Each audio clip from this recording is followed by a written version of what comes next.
Away from the professionals, golf continues to make an impact around the world as a sport that offers hope to millions. And one of the latest examples comes to us from the United States, where wounded soldiers returning from such places as Iraq are being offered the sport as part of their therapy. The road to recovery is about one shot at a time. It's a target range with balls, not bullets. They've swapped battlefields for fairways, and the hazards aren't in any way lethal. Just cock your wrist and bring it through. For some of America's wounded soldiers, golf is providing both mental and physical therapy in the traumatic aftermath of war. All right, good. I got to hit the green every single time. The fact that these men can even contemplate playing golf is due in large part to the dedication of Jim Estes, head professional at the Olney Park Golf Club in Maryland. A lot of them were depressed when they came, and when they get out in the sun and they learn golf and they see a little bit of improvement, their whole attitude changes. And it's infectious throughout their whole life.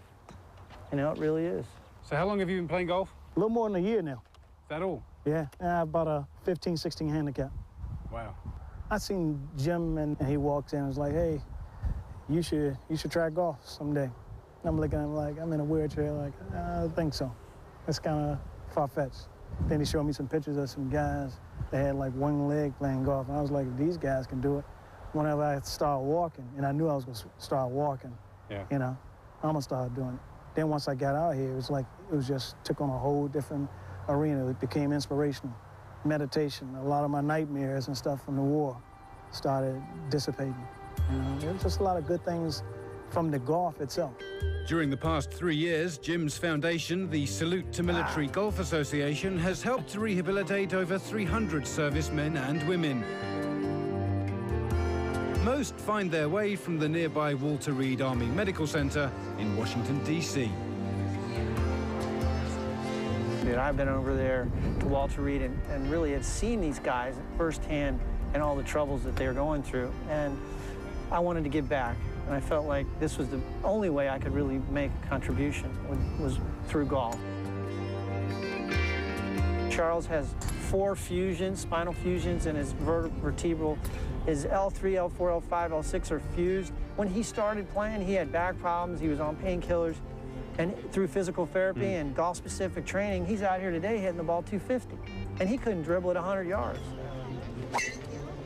Ramon Padilla, you know, he's from Mexico. Never touched a golf club in his life. And now he's loving golf. You can't get the guy to think about anything else. Jim told you guys you can golf one hand, 1 foot, I mean, no feet. I mean, they have the equipment to do it. So if you're willing to come out here, you know, you should be able to do it. Nothing wrong with that. Nope, nope, nope. I wish those would come more often, though. You must have seen many of the guys that come here and really be quite surprised at their own achievements. Would you say that's a fair assessment? Oh, yeah, it's amazing. In fact, it's so inspiring that, you know, I often give lessons and I invite these guys just to let my students watch them hit, and it inspires them to play so much better because they didn't realize a guy could hit off one leg. It's made me more versatile as a teacher. It's given me the understanding that there is no one way to do it. There's more than one solution. I think every coach or teacher needs to spend time doing this, and I think they'll be a better teacher. In Iraq, 2005, Ryan Cools was returning from an early morning patrol when his vehicle was struck by an IED, or improvised explosive device. His 2 companions were killed.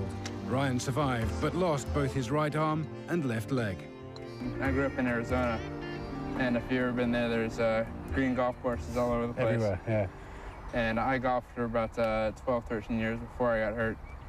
And after, you know, I lost my arm and leg, I never really thought I'd be able to get back out there and play. I would imagine, of all the sports you could try and play after an injury like yours, golf would be the hardest, right?